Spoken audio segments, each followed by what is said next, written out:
Yan! Good day guys, this is your admin AJ of Taurus G3 Lovers Philippines. Syempre, One Gun Pilipinas. Isang pagbati po mula po sa ating mahal na gun community. Syempre, ngayong gabi swerte po yung ating mga katropa sa Taurus G3 Lovers Philippines. Lalo na ating mga Taurus G3 Toro, Taurus G3 Series owners dyan. Meron tayong ilalabas ngayong video at gagawin nating tutorial to how to install this one.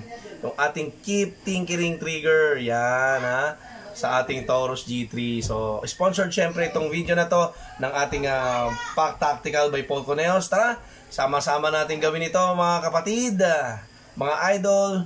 Banatan na natin to. So, ayan guys. So, mga kailangan nating tools syempre. Yung ating mga pang-punch ng ating pins, ng ating barrel. Syempre, itong mga tapes na to kung napapansin nyo guys, yan, lalagyan talaga ng maliliit yan. So, mayroon ako ditong magnet. So, pag si pin, nahugot na natin, pwede natin ilagay dyan para hindi siya maghiwa-hiwalay.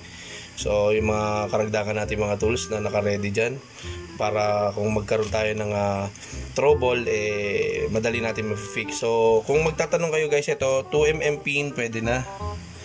To 3mm pin, puncher. Yan ang size niya. So, make sure that the gun is unloaded. So, yan, susunod na video natin yung step by step na natin gagawin yung pagpapalit ng ating trigger. Tara, samahan nyo ako. Then, syempre yan malakas na ilaw. Actually, dito sa ating workspace yan, talagang yan dapat mas mababa yung ilaw guys para kitang-kita natin. Okay, sige. Tara, simulan na natin. So ayan guys, ito, nakikita nyo tong ayan, yung ating slide lock. Meron kasi siyang, may kita kayo dyan, parang bilog. Ayun, ayan. Di ba yan, pag binababa ko siya. So may kikita kayo dyan bilog. Ipupush nyo lang yun guys. Push nyo lang siya. Baba nyo yung slide lock. Ayan. Kasi ito, first time itong mabubuksan kaya alam kung yan, tinatin yung mahuhulog nahuhulog na yan. Ingat-ingat tayo dito guys yun, nahulog na yung slide lock natin. Madahan-dahanin natin kasi baka tumalsik yung spring. Yun,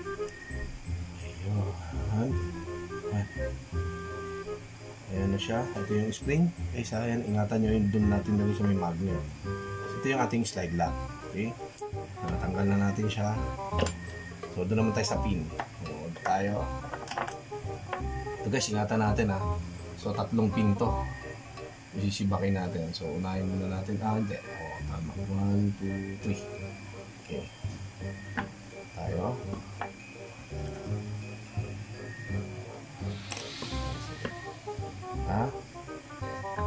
Yan. Natin ulit.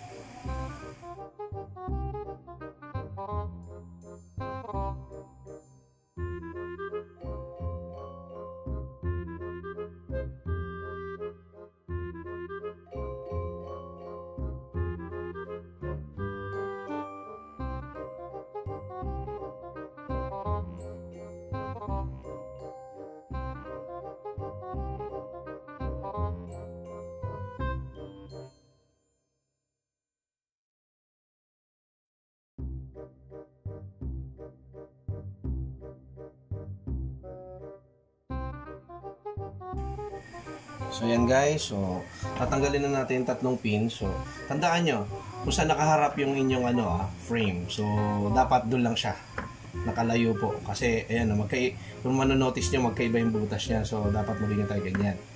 Dito po ayan guys So gagamitan na natin siya ng ayan, pin. Ayan. Medyo matigas to guys kasi first time niya talaga mabubuksan. So,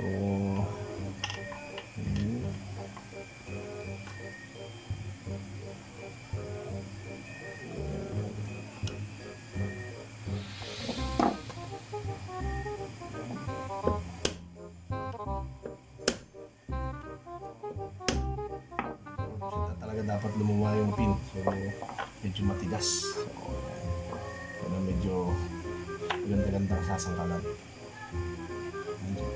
Baka mawala ka. Ayan. So much better guys, lalagyan mo ng medyo malalim na ano para pagpukpok nyo hindi tumalon like this. Oh. Ayan, oh. Nandun siya lahat. Dapat matigas kasi to guys na aanuhan niya, sasangkalan niya. Ayan.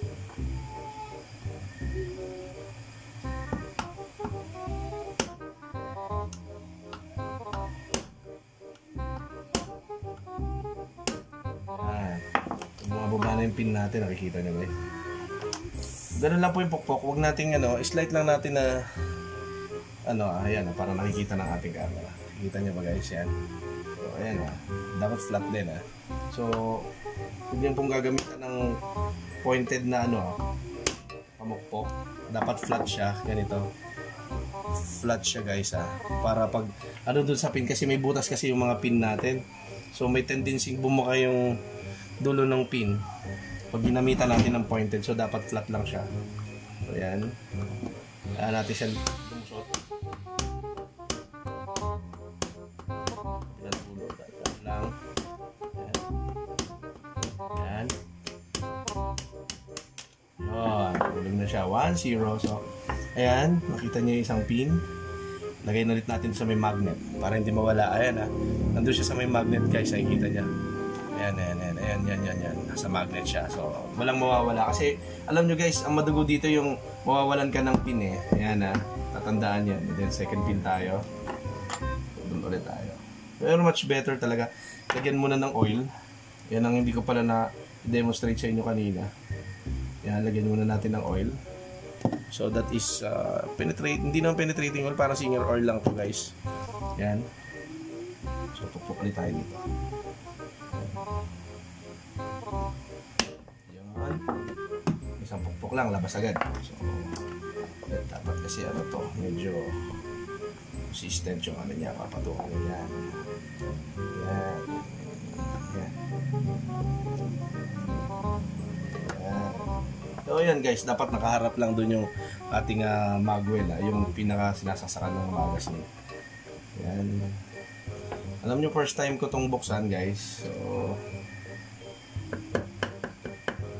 yan.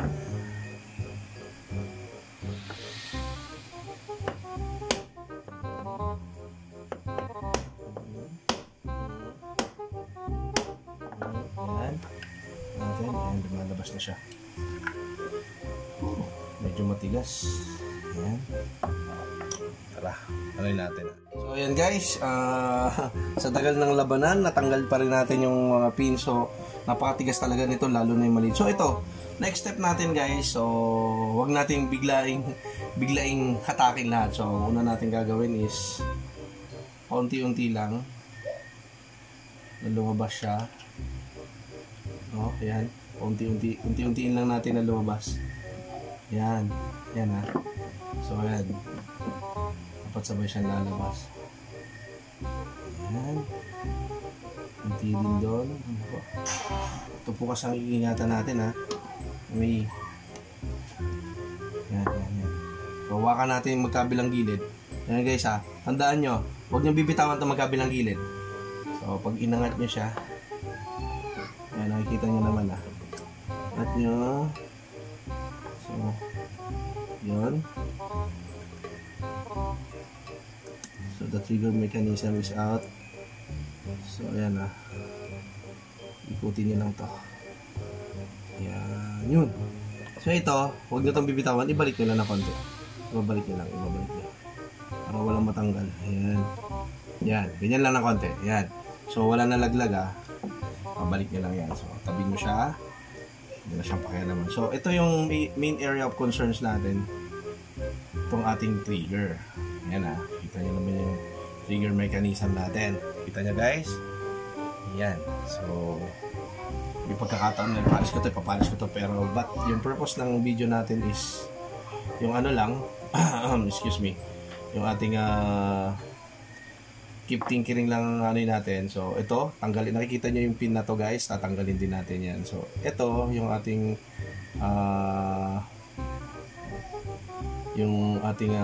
slide release. So ayan, sasalang ulit natin ito. Tanggalin muna natin siya, baka magalaw pa. So, isolate muna natin siya. Siguraduhin yung walang mahuhulog doon guys ha. So, ito. Yan. Okay. Tingnan natin sa mas malalim. Dito. So, ganyan ang pukpok natin. So, yan. Yan.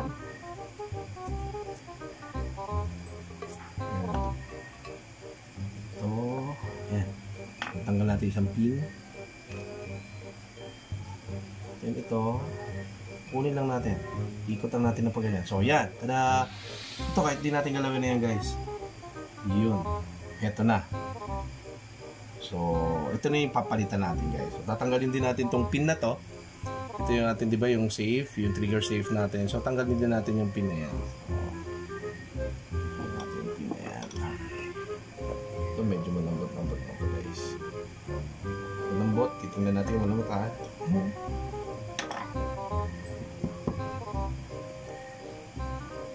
Yan, medyo iingatan nyo lang po yung pagpukpok kasi may spring po dito. Baka po lumipad yung spring. So yan, tinapukpok na ni Admin AG palabas. Lumalabas yung pin.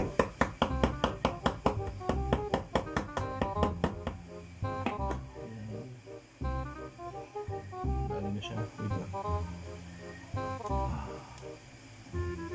Punin natin ito. Uy guys, huwag nyo iwawala ito ah. Ito kailangan natin ito. Ayun, natanggal na siya. Okay. Umikot. Okay. Pero tanggal natin yan. Yan.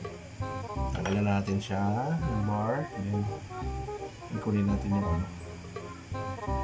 Spring. Okay. Ito na mas maliit. Yan.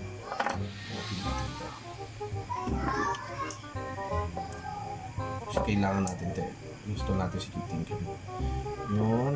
Kuha na natin si pin. And then natin si spring. Diba guys, sabi nila kasi mas maganda daw gamitin to. Yan ko lang yan. Kasi yan, magkaiba sila nung ito yung original spring. So ito yung ating ano trigger na original. So tingnan natin yung difference niya. Guys ha, makikita niyo yung difference niya. Ayan. Mas wala namang pinagkaiba pero tignan natin pag ginista natin. So yan. Okay na, natanggal na natin. So tanggal natin si lumang trigger. So lagay natin sa lalagyan. Support natin siya. So yan. So ito na. Assemble na ulit natin siya. Tara. Kuha muna tayo ng basahan para punasan siya.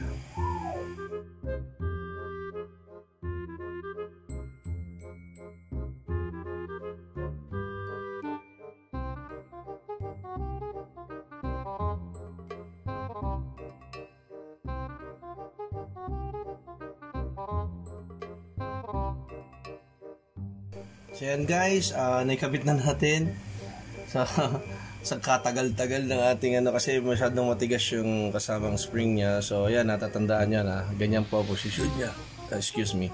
So yung dulo ng spring, kita nyo to guys, ito yung ikakawit natin dito ngayon. So tayo, kunin natin siya. Ito yung medyo madugong part din to guys.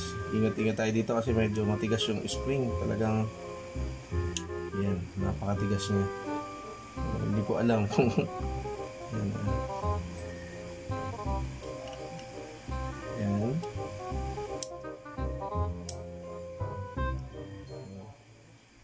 Yan. Napakatigas na pala talaga. Maraming nagsasabi sa akin. AJ, matigas pala talaga. Salagang ito, na-experience ko ngayon.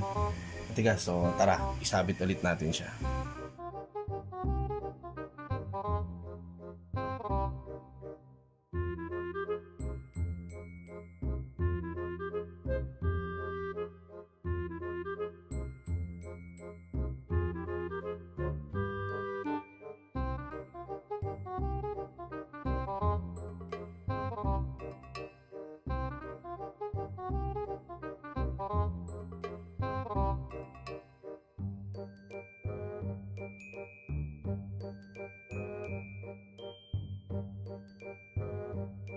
Yan guys, sa haba-haba ng panahon. So, ayan. Na natin. So guys, ayan ha. Nakabit na yung spring. So, wag nating puwersahin pababa. So, ayan. Makikita niyo yung orientation.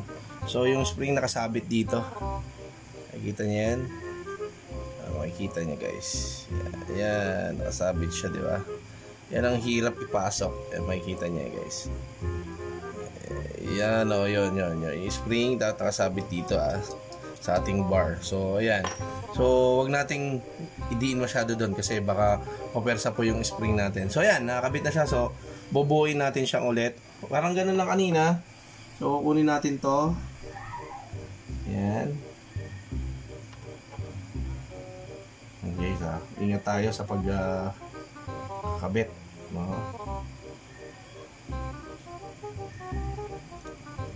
Ayan, papasok natin ulit. So, ayan. Yan, tatandaan nyo guys, itong ating slide release dapat, yan bago natin ilagay, nasa ibabaw ng ating figure. So, hanap tayo ng isang pin natin ulit. Ating pin, 2mm ito, 2mm. Ito yung pin natin sa trigger. So, dito natin papasokin kasi dito natin pinalabas kanina.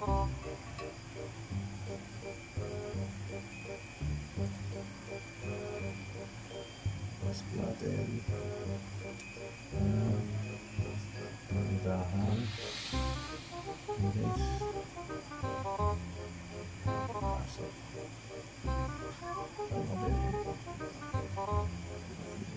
Tama.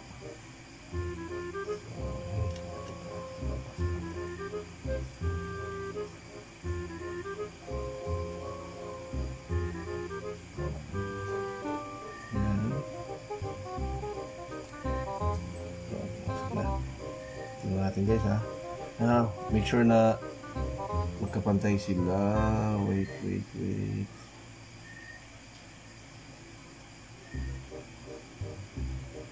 Yan.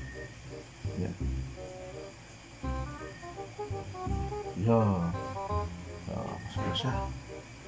Yan guys sunod natin yung slide then ito na yung trigger natin. So kunin natin yung ating receiver. So, yung receiver natin. So, ayan. Hawakan lang natin to. And then yung pagbalik natin. So, yung both left and right hawakan natin guys.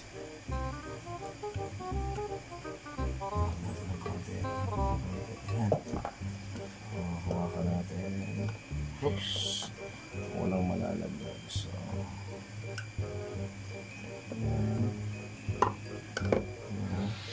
tayo muna malalaglag dyan guys. Hawak natin yung both sides and papasok natin yan. So pasok na siya. Babalik natin dahan-dahan sa ating frame. Pero kung may pagkakataon tayo linisin yung frame natin, mas maganda. Sa akin naman kasi linis na lagi. Yan. So hawak lang natin both sides and both sides. Alam nyo guys, malapit na to. Ayan ganyan na lang. Ayan, nakikita nyo to. Ayan ito yung technique guys. Ayan pagpasok. Ayan, okay na siya. Magkaduktong sila. So dapat sabay nyo ipapasok to guys Tandaan nyo, sabay ipapasok to. Ayan.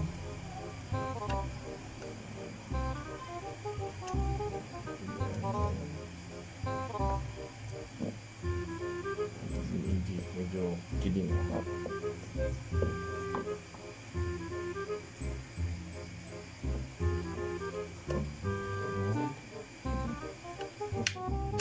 yun. Take pace na siya. Ayan na siya. So, nakakabit na. So, balik tayo doon sa ating mga bars Ayan. Ayan. Kanina, tatandaan nyo guys, pinapok natin siya na nakaganto, di ba kanina? So, ngayon, paganyan naman. Ayan para hindi masira yung mga pins natin. So, unahin natin yung laking pins natin. Like this 2mm. So, hanapin natin yung napukpok natin kaninang side. Ito yung napukpok natin side kasi may damage siya. So, paganyan siya. Ayan. Parang magbuwag O, mali yata itong isa. Ito. Yung pinapok natin. Pinapok. Okay. lang guys, babalik lang natin yan. So, pupuk natin ulit. So, make sure na naka-place guys bago natin pukpukin Yan. So, natin sagad. Ayan na. So, isa naman. Ayan na. Tingnan natin yung pinupuk natin. Ayun yung side na pinupuk natin kanina. So, ayan. Balik natin.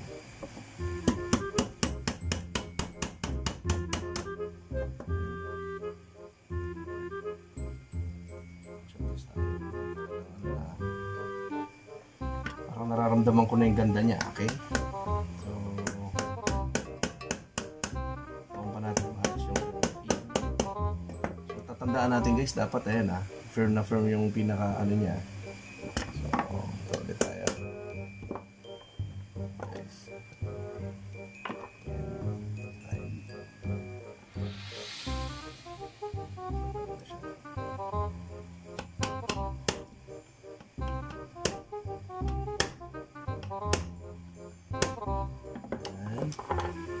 Tingnan yung kabilang side. Okay, pasok siya. Ganun din kabilang side. Side tayo.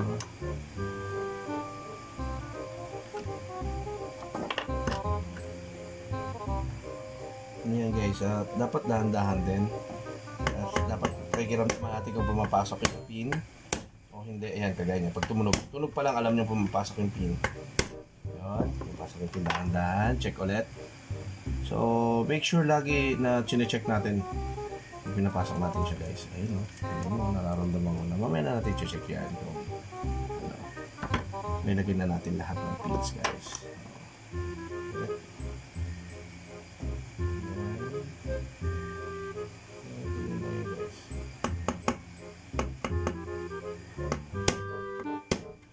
Naman natin yan. Tunog pa alam natin pumapasok yung pin. Yan. Pumapasok yung pin. Okay lang. Sige, pumapasok yung pin. Yan siya. Balik isang pin. Yan yan guys. Yan.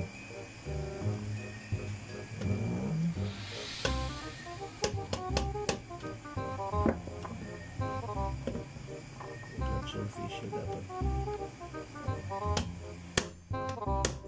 Yun.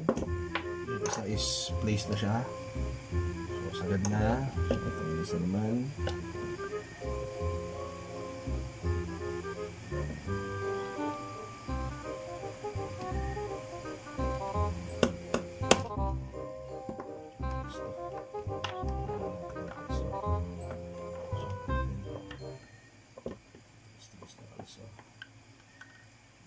Siya guys.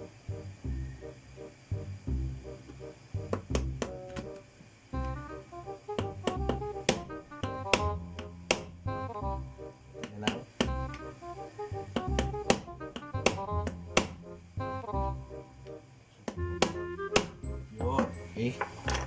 So, in place. Ayun Ayan guys, tingnan nyo. Dito pa lang feel ko na okay siya. So, at tayong problema, isang pin na lang. So, ito isang pin. Pinupok natin yung hindi pinupok. So, ito ang pagpasok niya. So, madali lang i-identify guys kung yung pinupok mo na side. Sa hindi, ito kasi malinis. Ito yung pinupok. So, medyo may parang dead siya. Dito, malinis yung butas. Yun lang po ang sikreto. Yung butas. Pag yung buo pa yung butas. And so, ayun yung dapat yung nasa taas. Ganyan na ulit siya.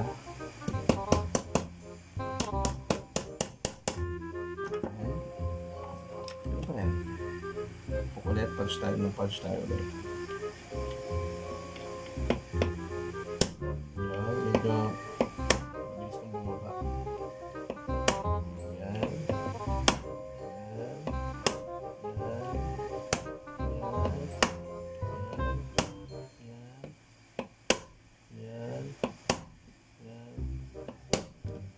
So, yan, take place na siya guys, ayan. So, ito na lang pong pin. So, pagbalik po niyan is, ito, nakikita niya is may plastic siya. Ayan. So, medyo, hindi mo sa marugo. Okay naman. Pasok na ito. So, So yan. So, dapat siya. Okay.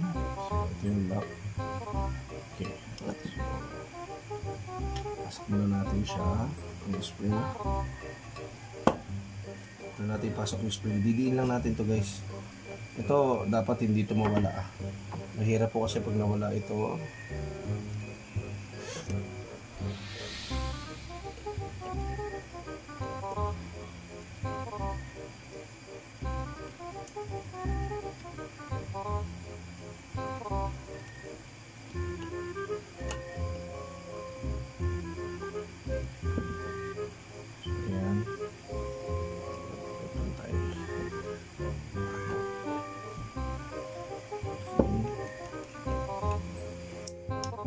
So, nakabalik na siya guys.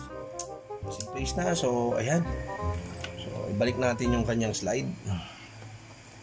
Okay, sa moment of truth mga kapatid. Wow! Ayan na siya. So, ayan na yung trigger pull niya. Ayan. Okay, so, ayan. Guys, nakakabit na yung ating keep tinkering trigger. Ayan, nakikita niya guys ha. So, reset. Ayan ha. Ito yung trigger pull pa rin niya. Pero wala na yung restrike capability niya. Kita nyo guys ha. Ayan. Yun no. Tingnan nyo, mas smooth siya guys. Talagang malaki yung effect. Tsaka tingnan nyo naman yung forma guys. Diba? Napaka-pogi. Ayan. Diba? Tcharan! Ito na yung ating keep tinkering trigger. Ayan ha. Siyempre, sponsor dyan ng ating Kuya Paul Conejos. Tingnan nyo naman yung trigger full guys ha. Tingnan nyo yung crisp. Wow! Wow! Yan na ulit. Wow! Yan ha. Maraming salamat. So, outro tayo guys ha. Yan. Tapos din. So, ayan guys. Natapos na natin yung ating installation ng ating keep tinkering trigger. Alam mo guys, ang experience ko lang is nahirapan lang talaga ako doon sa spring sa loob. Pero yung both pag disassemble and assemble ng ating firing mechanism and ating striker itong trigger mechanism, napakadali lang guys, napakadali lang. So kailangan lang natin ng appropriate na tool para mabuksan siya. So alam niyo naman si Admin mala scientist kung ano na lang ginamit. Ito yung ating mga ginamit. So plies medyo may persa. So ayan guys, ito na yung ating Taurus G3 STS block with keep tinkering trigger. Yan sponsored by our Kuya Paul Conejos sa Pack Tactical. Tingnan nyo naman tingnan nyo ulit trigger pull nya. Wow! Ulit. Wow! So pag nandyan siya, flat trigger na siya. It's considered flat trigger. Ayan flat na flat yan pag naka-flat siya. Ayan ayan siya Wow! So, yan. So, magandang araw sa inyo. Siyempre, shoutout pala sa nag-sponsor ng video na to. Pack Tactical by Paul Conejos. Nandyan lang po yan sa Rincon, sa Valenzuela City. Siyempre, i-shoutout natin yung mga kapatid na si Taurus G3 Lovers Philippines, and siyempre One Gun Pilipinas, Shoot Tech Philippines, Reloader Guns and Ammo Trading, and siyempre Rap Tactical, Cloudside Vape Shop. Siyempre, tulungan po natin si Shoot Tech Philippines sa kanyang laban sa cancer. And siyempre, napakalakas na shoutout talaga Pack Paul Conejos. Maraming salamat. Siyempre, shoutout pala sa mga clients natin sa Rap Tactical. Maraming salamat po sa inyong tiwala. Siyempre, mga clients din po natin sa Reloader Guns and Ammo Trading. Maraming salamat. Abangan nyo po ang susunod na vlog ni Kuya Admin AJ. And siyempre, abangan nyo po ang ating gunner stock. Laging kasama natin dyan si Kuya Corixman. Yan mabuhay po ang gun community. Ingat po tayo sa labas. At God bless you all. Admin AJ, signing off.